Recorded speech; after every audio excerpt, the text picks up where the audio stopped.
সামাজিক যোগাযোগ মাধ্যমে প্রচারের পর নগদ টাকা পেলেন আগুনে পুড়ে দগ্ধ মাহি। ৩ লাখ টাকা লাগবে অস্ত্রোপচারে স্বাভাবিক জীবনে ফিরতে। মানবিক সাহায্যের আবেদন, গ্রামের শিরোনাম।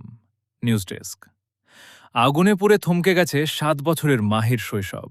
স্বাভাবিক জীবনে ফিরতে এখন প্রয়োজন ৩ লাখ টাকা। সিরাজগঞ্জ সদর উপজেলার রতনকান্দি কে কোথায় থেকে কত টাকা করছে সকল কিছু হিসাব, সকল ফোন নাম্বার কোন নাম্বার থেকে আসছে, লাস্ট 2টা ডিজিট নাম্বার সহ আমার ফেসবুকে পোস্ট করা আছে।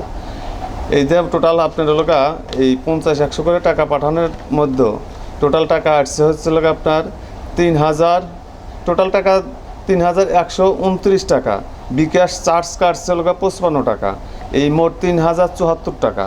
এই 3,074 টাকা এই যে আমি এবং মাহির দাদির হাতে তুলে দিলাম।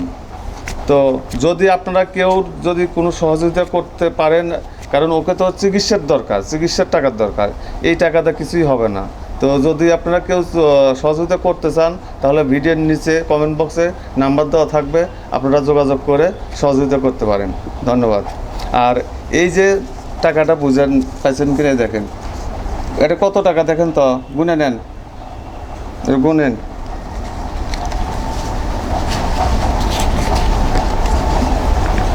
ওখানে কত?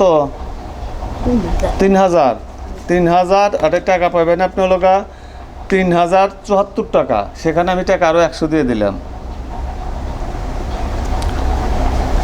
আচ্ছা, এখন এই টাকাতে তো আসলে লোকা চিকিৎসা করা সম্ভব না। যতটুকু পারেন ওকে একটু লোকা খাওয়ান বা করেন, দেখবেন। তারপরে চেষ্টা করতেছি যদি মানুষ সহযোগিতা করে। আমার তো ইচ্ছা হলো যে ওকে চিকিৎসা করানোর জন্য এতই, কিন্তু চেষ্টা করতেছি। আসলে যদি কারো মনে এরকম মায়া লাগে করে তাহলে একটু আপনারা সহযোগিতা করেন। আসলে কিন্তু আপনারা যদি মনে করেন আমি ভিউ ব্যবসায়ী বা কোনো ইউটিউবার বা কন্টেন্ট ক্রিয়েটর, আসলে কিন্তু আমি তা না। আমি একজন সংবাদকর্মী, গণমাধ্যম কর্মী। কিন্তু এই গণমাধ্যম কর্মী হিসেবে মানবিক বিষয়গুলো নিয়ে আমি একটু বেশি কাজ করি এবং তুলে ধরি এই বিষয়গুলো নিয়ে। আর বিশেষ করে প্রতি শুক্রবার আমার একটা আছে, প্রতি শুক্রবার আমি এই অসহায় হতদরিদ্র গরিব অসহায়দের পাশে বিভিন্ন পাইলে যতটুকু পারি আমি সহযোগিতা করার চেষ্টা করি। ধন্যবাদ সবাই।